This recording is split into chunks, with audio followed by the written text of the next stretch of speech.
تبارك الذي نزل الفرقان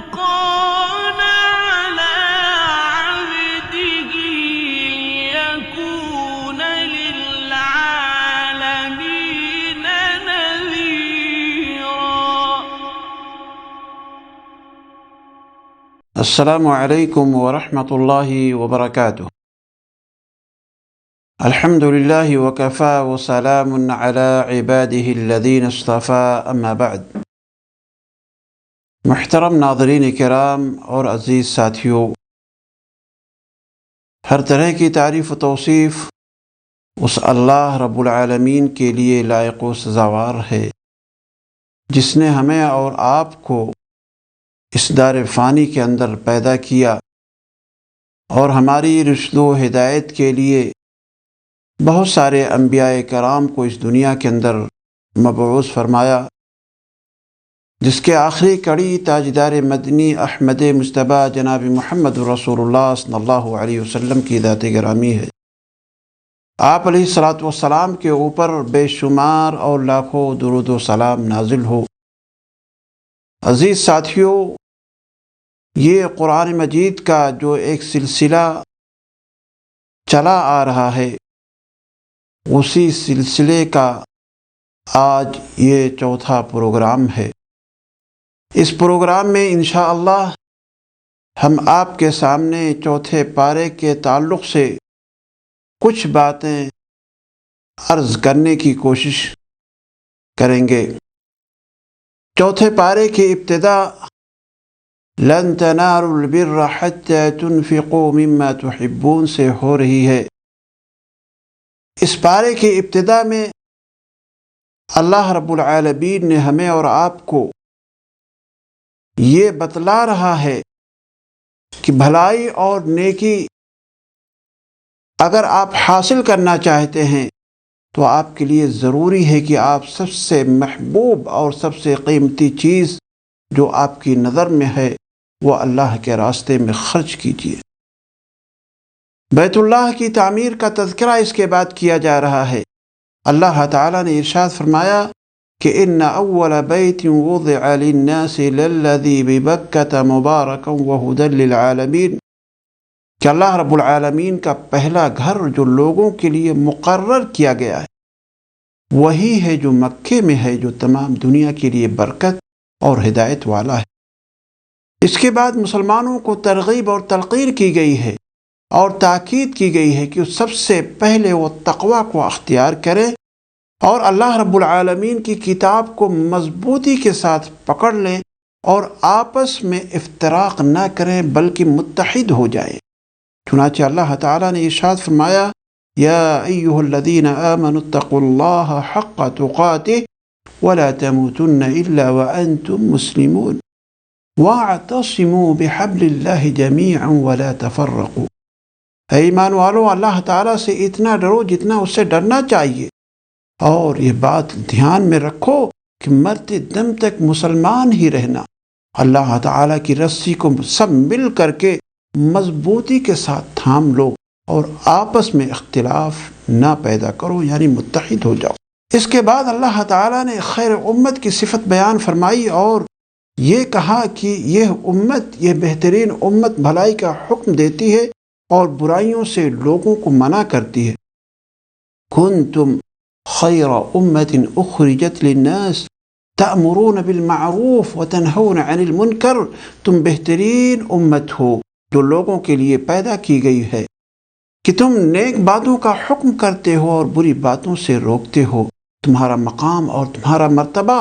اسی ذمہ داری کی بنیاد پر ہے کہ اگر اہل کتاب اپنی سرکشی اور عناد چھوڑ کر ایمان لے آئے تو یہ ان کے لیے بھی بہتر ہوتا، لیکن انہوں نے اسے اعراض کیا، اس لیے ان کے اوپر ذلت مسلط کر دی گئی۔ اللہ تعالیٰ نے ارشاد فرمایا ضربت علیہم الذلۃ اینما ثقفوا۔ پھر اللہ تعالیٰ نے مومنوں کو ایمان والوں کے علاوہ سے دوستی کرنے سے منع کیا ہے، کیونکہ وہ کبھی بھی آپ کو نقصان پہنچا سکتے ہیں۔ اس کے بعد جنگ احد کا تذکرہ کیا گیا ہے اور مسلمانوں کو بتایا گیا ہے کہ اب تمہیں اسلام کی نشر و اشاعت کے لیے جہاد کرنا بھی پڑے گا، لیکن تمہاری فتح و نصرت اور کامیابی کا انحصار اس بات پر ہے کہ تم اپنے نبی کی کس قدر اتباع کرتے ہو، نبی کی باتوں کو کس طرح ماننے کے لیے تیار ہوتے ہو۔ چنانچہ جنگ احد میں کافر مسلمانوں کا مقابلہ نہ کر سکے، وہ میدان جنگ چھوڑ کر کے بھاگ نکلے اور مسلمانوں کو زبردست کامیابی نصیب ہوئی۔ جب مسلمانوں نے دیکھا کہ وہ اپنا سامان ایک دوسرے کے ساتھ لے رہے ہیں، سمیٹنے لگے، تو جو صحابہ کرام جبل رمات پر موجود تھے، متعین تھے، جنہیں آپ علیہ الصلوۃ والسلام نے مقرر کیا تھا، انہوں نے یہ سمجھا کہ جنگ اب ختم ہو گئی ہے، لڑائی ختم ہو چکی ہے، اس لیے انہوں نے اپنی جگہ چھوڑ دی۔ یہ منظر دیکھ کر کے کافروں نے ایک بہتر اور اس موقع کو غنیمت سمجھا اور ان لوگوں نے پیچھے سے مسلمانوں کے اوپر حملہ کر دیا، وار کر دیا، جس کی وجہ سے بعد میں مسلمانوں کا کافی نقصان ہوا۔ اس کے ساتھ ساتھ مسلمانوں کو یہ بھی بتایا جا رہا ہے کہ وہی قومیں کامیاب ہوتی ہیں اور دشمنوں پر غالب ہوتی ہیں جو باہمی طور پر مضبوط ہوتی ہیں اور ایک دوسرے کا خیال رکھتی ہیں۔ معاشرتی نظام کو مضبوط کرنے کے لیے سود خوری سے دوری بنانا انسان کے لیے بے حد ضروری ہے۔ چنانچہ اللہ تعالیٰ نے ارشاد فرمایا، یا ایھا الذین آمنوا لا تأکلوا الربا، کہ اے لوگو جو ایمان لائے ہو، سود مت کھاؤ، سود کے قریب مت جاؤ، سود کا لین دین مت کرو۔ اس کے بعد کی آیتوں میں اللہ تعالیٰ نے جنگ احد میں نقصان اٹھانے والے مسلمانوں کو تسلی دی جا رہی ہے اور کہ وہ اس نقصان سے دل برداشتہ نہ ہوں، وہ دین سے جڑے رہیں اور اس کی نشر و اشاعت میں سستی نہ برتیں۔ ایسے ہی لوگوں کے لیے کامیابی ہے۔ چنانچہ اللہ تعالیٰ نے ارشاد فرمایا، وَلَا تَهِنُوا وَلَا تَحْزَنُوا وَأَنْتُمُ الْأَعْلَوْنَ إِن كُنتُم مُؤْمِنِينَ، تم سستی نہ کرو اور غم نہ کرو، تم ہی غالب رہو گے بشرطے کہ تم ایماندار ہو۔ جنگ احد میں رئیس المنافقین عین جنگ کے موقع پر اپنے کچھ ساتھیوں کو لے کر کے وہاں سے الگ ہو گیا، اور اس میں کچھ ایسے کمزور دل انسان بھی تھے یا اپنے قبائل کے نظام کو جو جاننے والے تھے یا اس کی اہمیت کو دیتے ہوئے کچھ لوگ اپنے سرداروں کی باتوں کو مان کر کے اور اس پورے مسلمانوں کے گروپ سے اپنے آپ کو بھی الگ کر لیا۔ تو اللہ تعالیٰ نے انہیں مخاطب کرتے ہوئے فرمایا کہ تم نے محمد صلی اللہ علیہ وسلم کی اصلی حیثیت کو سمجھا ہی نہیں ہے، اور مسلمانوں کو اس بات کی تلقین بھی کی گئی ہے کہ تم منافقین کی دوڑ دھوپ سے پریشان نہ ہو اور ان کی باتوں سے متاثر نہ ہو، چونکہ یہ شیطان کے ساتھی ہیں اور شیطان کے چیلے چپاٹے ہیں۔ چنانچہ اللہ تعالیٰ نے ارشاد فرمایا، انما ذلکم الشیطان یخوف اولیاءہ فلا تخافوہم وخافون ان کنتم مؤمنین، یہ خبر دینے والا صرف شیطان ہی ہے جو اپنے دوستوں سے ڈراتا ہے، تم ان کافروں سے نہ ڈرو اور میرا خوف رکھو اگر تم مومن ہو۔ اس کے بعد اللہ تعالیٰ کی راہ میں خرچ کرنے پر ہمیں ابھارا گیا ہے اور ہمیں ترغیب دی گئی ہے، بخیلی سے اور کنجوسی سے ہمیں منع کیا گیا ہے۔ عزیز ساتھیوں، سورہ بقرہ میں اللہ رب العالمین نے فرمایا ہے کہ یہود انبیاء علیہم السلام کے گستاخ تھے اور بہت بڑے دشمن تھے۔ اس صورت میں یعنی سورہ آل عمران کے اندر بھی اس بات کی تاکید کی گئی ہے کہ یہود صرف انبیاء علیہم السلام کے دشمن ہی نہیں تھے بلکہ اللہ کے بھی یہ لوگ دشمن ہیں۔ چنانچہ اللہ تعالیٰ نے قرآن مجید کے اندر ارشاد فرمایا، لقد سمع اللہ قول الذین قالوا ان اللہ فقیر ونحن اغنیاء،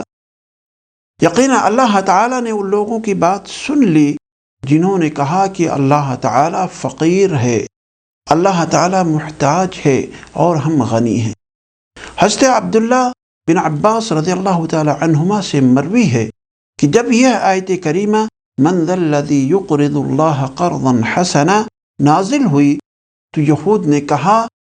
اے محمد، تیرا رب فقیر ہو گیا ہے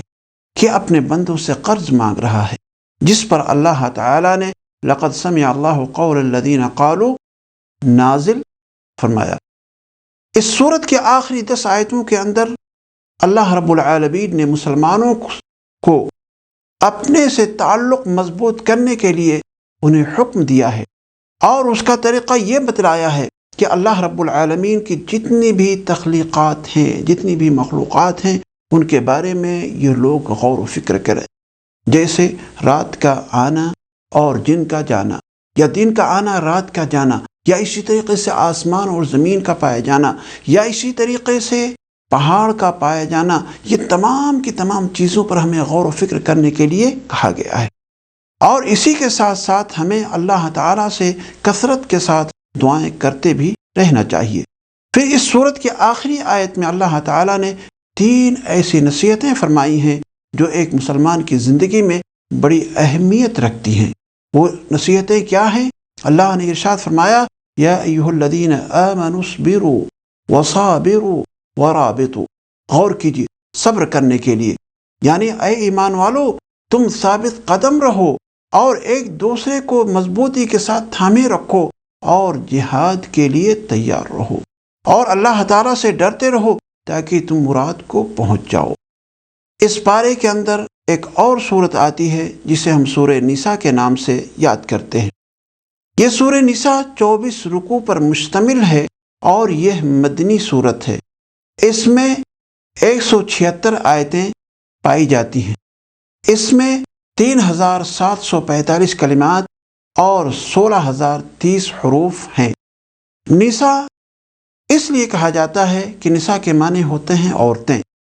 اس صورت میں خصوصی طور پر عورتوں کے بہت سے ایسے احکام و مسائل کا تذکرہ آیا ہوا ہے جسے اللہ تعالیٰ نے بیان کر رکھا ہے۔ اس صورت کی پہلی آیت میں اللہ تعالیٰ نے انسان کی تخلیق اور اس کی کیفیت پر روشنی ڈالی، پھر یتیم بچوں کے حقوق کی ادائیگی اور بیواؤں سے شادی بیاہ کرنے کی ترغیب اور ان کے حقوق یعنی مہر وغیرہ کی فرضیت کا تذکرہ بھی کیا گیا ہے۔ یتیم بچوں کی پرورش کرنے اور ان کے مال کی حفاظت کرنے کا بھی حکم اس صورت کے اندر آیا ہوا ہے۔ بیوہ خواتین سے شادی کرتے وقت ان کی مجبوری سے فائدہ اٹھانے سے منع کیا گیا ہے، بلکہ انہیں پورا مہر دے کر ان سے شادی کی ترغیب دی گئی ہے، جیسے کہ اللہ تعالیٰ نے قرآن مجید کے اندر ارشاد فرمایا، وَآتُوا النِّسَاءَ صَدُقَاتِهِنَّ نِحْلَةً، اور عورتوں کو ان کے مہر خوش دلی سے دے دو، ہاں اگر وہ خود اپنی خوشی سے کچھ چیزیں، کچھ مہر آپ کے لیے چھوڑ دیں تو اسے شوق سے خوش ہو کر کے آپ کھا لو۔ اس کے بعد اسلام کی نظام وراثت کا تذکرہ کیا گیا ہے کہ جس طرح تم اپنے بعد اپنے بچوں کے معاملے میں خوف محسوس کرتے ہو، اسی طرح دوسروں کے یتیم بچوں کے حقوق کے سلسلے میں بھی اللہ رب العالمین سے خوف کھاتے رہو اور ڈرتے رہو۔ اللہ نے ارشاد فرمایا، وَلْيَخْشَ الَّذِينَ لَوْ تَرَكُوا مِنْ خَلْفِهِمْ ذُرِّيَّةً ضِعَافًا خَافُوا عَلَيْهِمْ، اور چاہیے کہ وہ اس بات سے ڈرے کہ اگر وہ خود اپنے پیچھے ننھے منھے ناتواں بچے چھوڑ جاتے جن کے ضائع ہو جانے کا اندیشہ رہتا ہے، بس اللہ تعالیٰ سے ڈر کر جچی تلی بات کہا کریں۔ اس کے بعد اللہ تعالیٰ نے اسلام کی نظام وراثت کے بارے میں ہمیں آگاہی دی ہے، اور واضح طور پر اس میں یتیم بچوں، والدین اور میاں بیوی کے تعلق سے ان کے حصے کو مقرر فرمایا ہے، اور ارشاد فرمایا، یوصیکم اللہ فی اولادکم للذکر مثل حظ الانثیین۔ اس آیت کو آیت میراث بھی کہا جاتا ہے۔ بیوہ خواتین کے سسرالی رشتہ داروں کو خبردار کیا جا رہا ہے کہ اگر بیوہ خواتین آگے شادی کرنا چاہتی ہیں تو سسرال والے انہیں منع نہ کریں،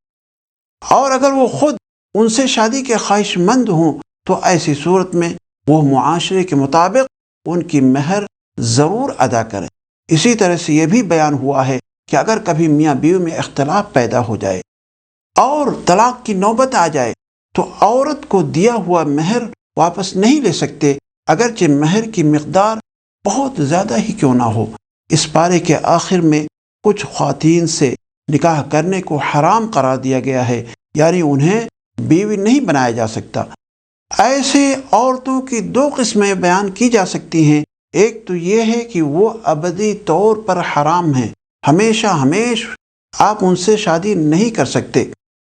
جیسے ماں ہے، بہن ہیں، پھوپھی ہیں، خالہ ہیں، بھانجی ہیں، بھتیجی ہیں، ساس ہیں، بہو ہیں۔ ان رشتوں سے نسبی تعلق ہے اور رضاعت کا تعلق ہے، دونوں صورتوں میں یہ رشتے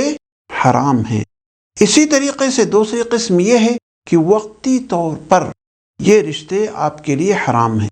اس سے مراد یہ ہے کہ جب تک ایک خاتون، ایک عورت آپ کے نکاح میں موجود ہے تو اس کی بہن سے آپ کے لیے شادی کرنا جائز نہیں، اس کی پھوپھی سے آپ کے لیے شادی کرنا جائز نہیں، اس کی خالہ سے آپ کے لیے شادی کرنا یا نکاح کرنا جائز نہیں ہے۔